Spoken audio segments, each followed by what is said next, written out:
72 hours. That's the number that separates the people who walk out of a nuclear event from the people who don't. Not 72 days, not 72 weeks, 3 days. That's the window where fallout is at its absolute worst, where every decision you make either keeps you breathing or puts you in the ground. And you don't have a bunker. You don't have a radiation suit. You don't have a direct line to the Pentagon. You've got your house. You've got whatever's in your fridge and your bathroom cabinet. And you've got this protocol.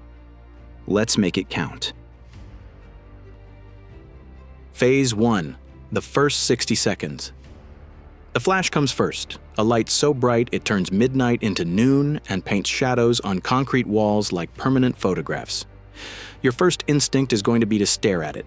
Every ounce of primate curiosity in your DNA is going to scream at you to turn toward that light and figure out what's happening. Override it. That flash will cook your retinas like bacon on a hot skillet. Flash blindness is instant. At close range, it's permanent. You just traded your vision for curiosity. Bad deal, eyes shut, face down, arms over your head. The shockwave is coming behind that flash like a freight train chasing a lightning bolt traveling hundreds of miles per hour. It will flip cars. It will shatter every window in a half-mile radius. It will turn a wooden fence into 1,000 flying spears. You survive the shockwave by being low, being small, and being behind something solid. Then you move. You now have roughly 10 to 15 minutes before fallout starts raining down. That's your window, the only one you get. Get inside a real structure, not your car.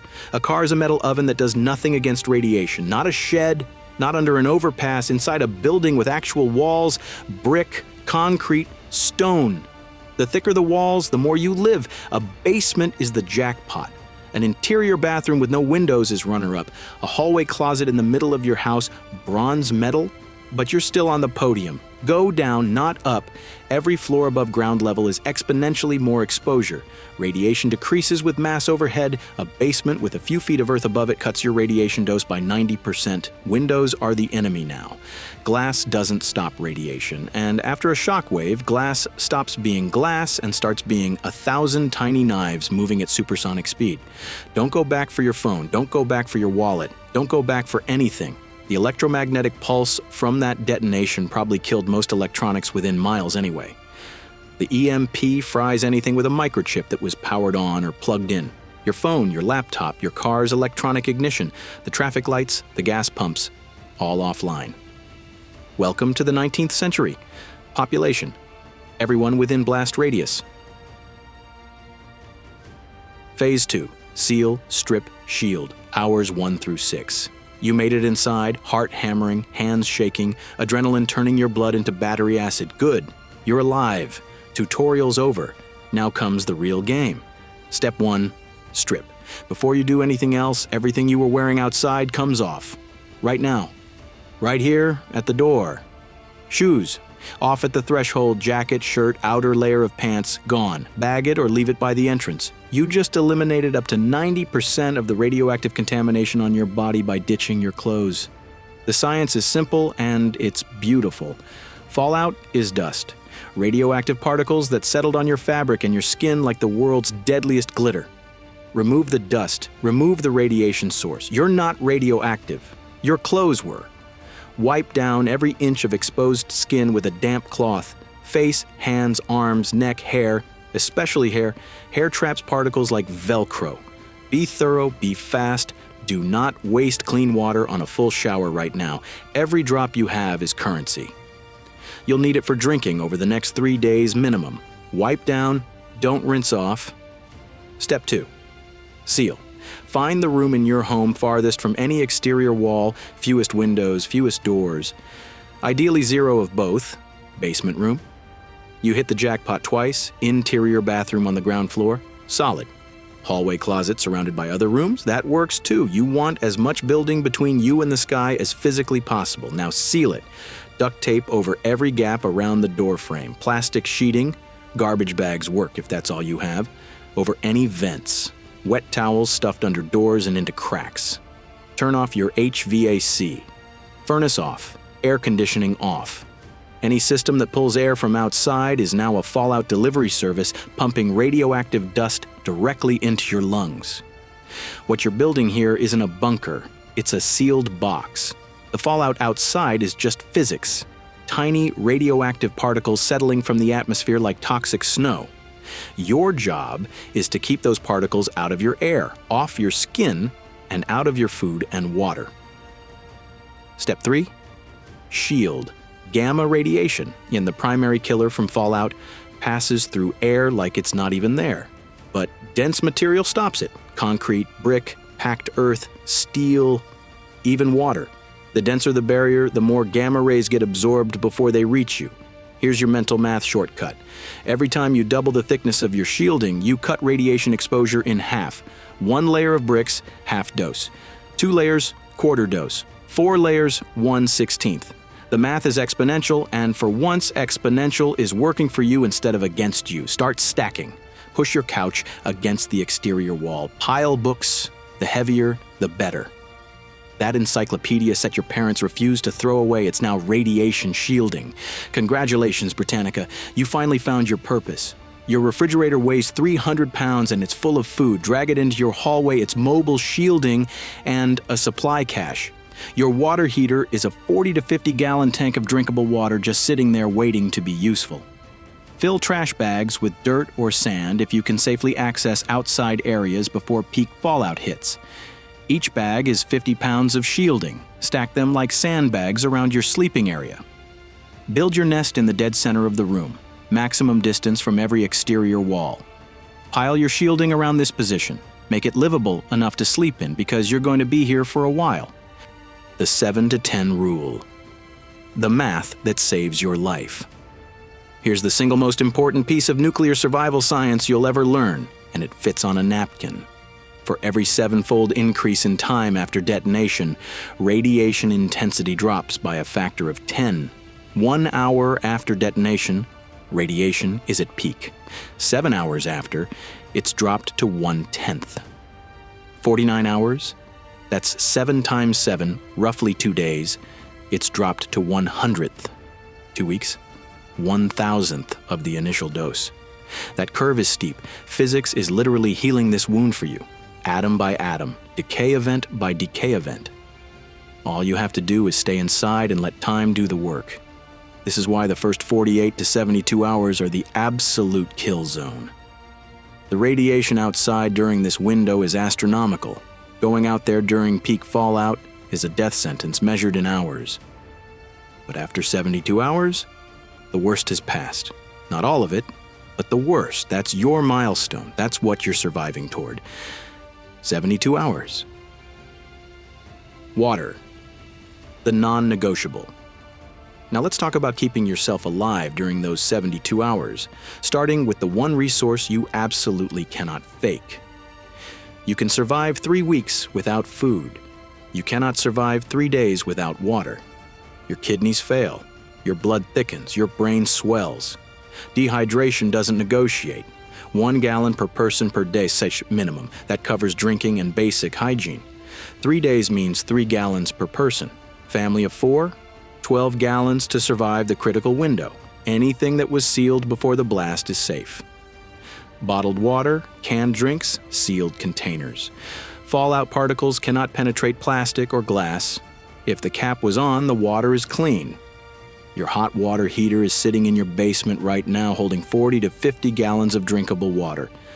Know where the drain valve is. Turn off the power or gas first, let it cool, drain it into clean containers. That one appliance could keep a family alive for nearly 2 weeks.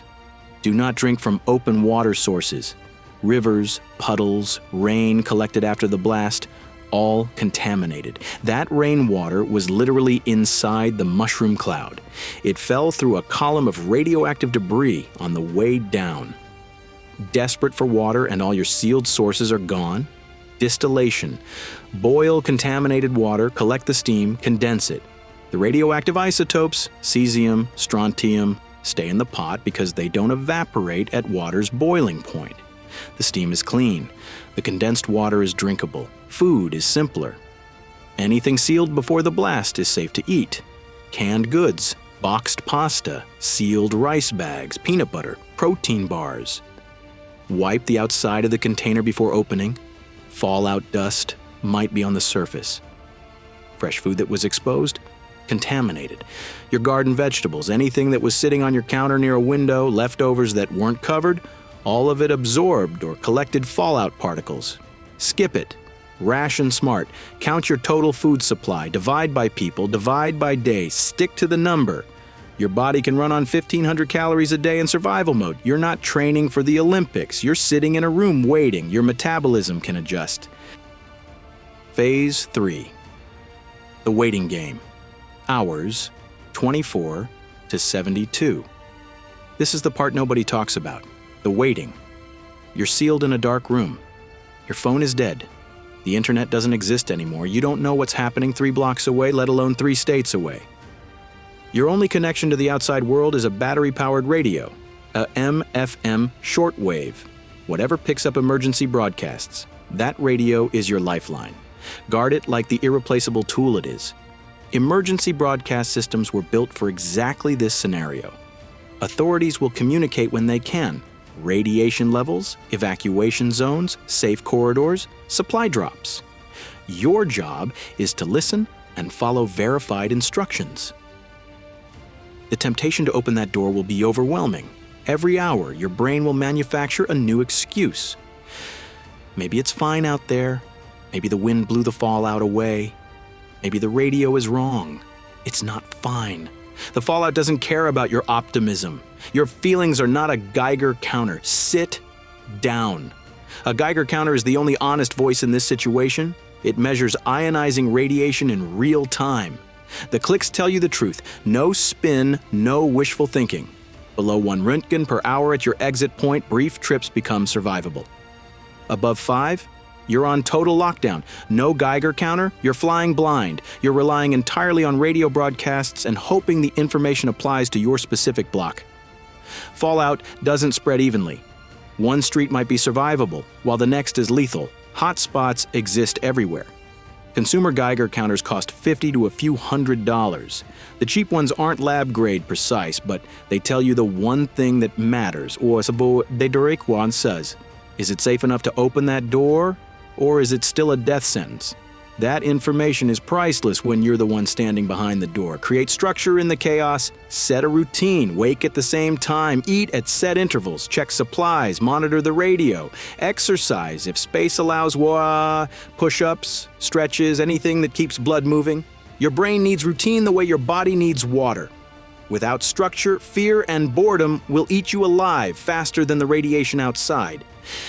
Give yourself tasks. Count supplies twice. Improve your shielding. Write down everything that's happening. Future you will want the record.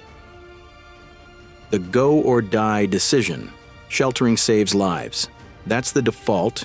You stay until radiation decays, until broadcasts say move, until your Geiger counter confirms the numbers are survivable. But reality doesn't always cooperate with the default plan. Your structure is failing. Cracks widening, ceiling sagging, water seeping in. Your water supply's gone and dehydration is setting in. Someone needs medical attention you can't provide inside. The math is cold but clear.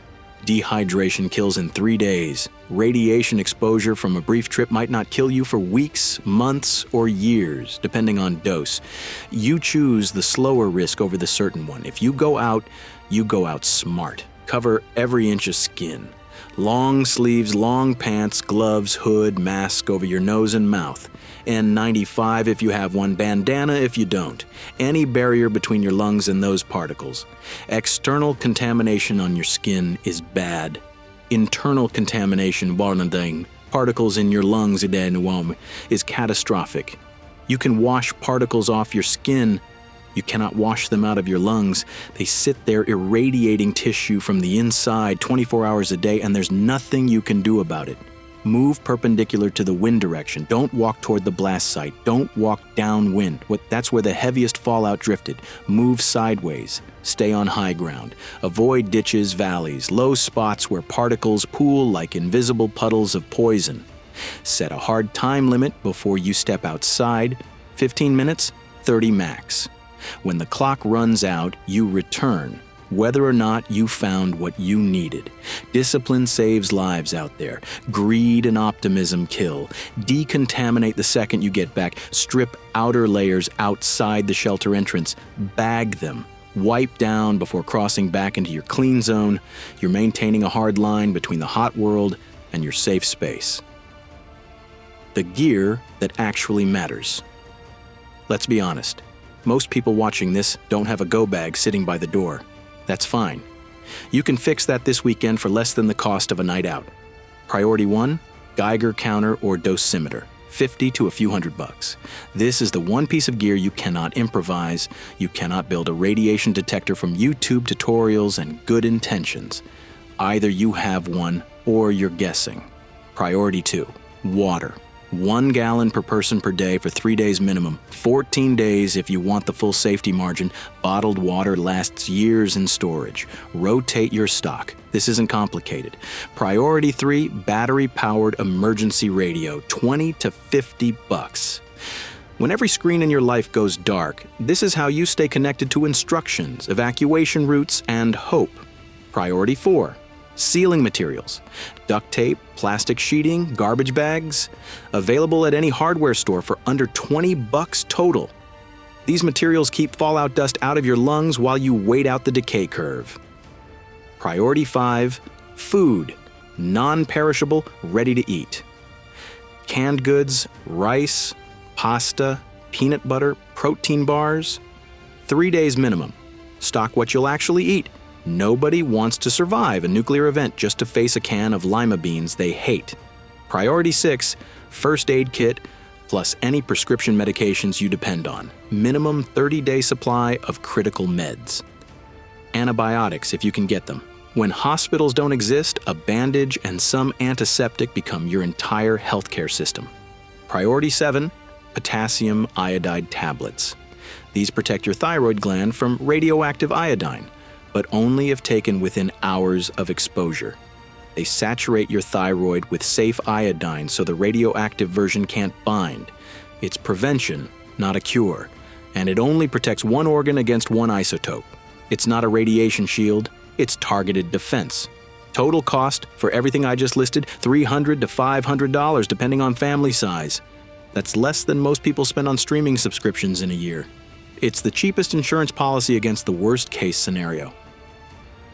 In closing, this isn't a Hollywood movie. There's no dramatic rescue helicopter at minute 71. There's no government convoy rolling up to your door with supplies and a pep talk.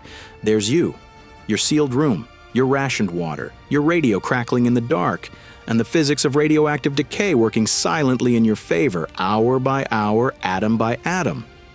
72 hours, that's what you're surviving toward. After that window, the deadliest isotopes have burned through most of their energy. The dose rates outside start approaching something a human body can actually tolerate for brief periods. You don't need a bunker to survive this. You don't need a trust fund. You don't need special clearance or classified protocols. You need a plan, a sealed room, 3 days of water, and the discipline to sit still while physics does the heavy lifting. The rich already have their plans. The military already has their protocols. Now you have yours. $300, 1 weekend of prep, and the knowledge you just absorbed in the last 18 minutes.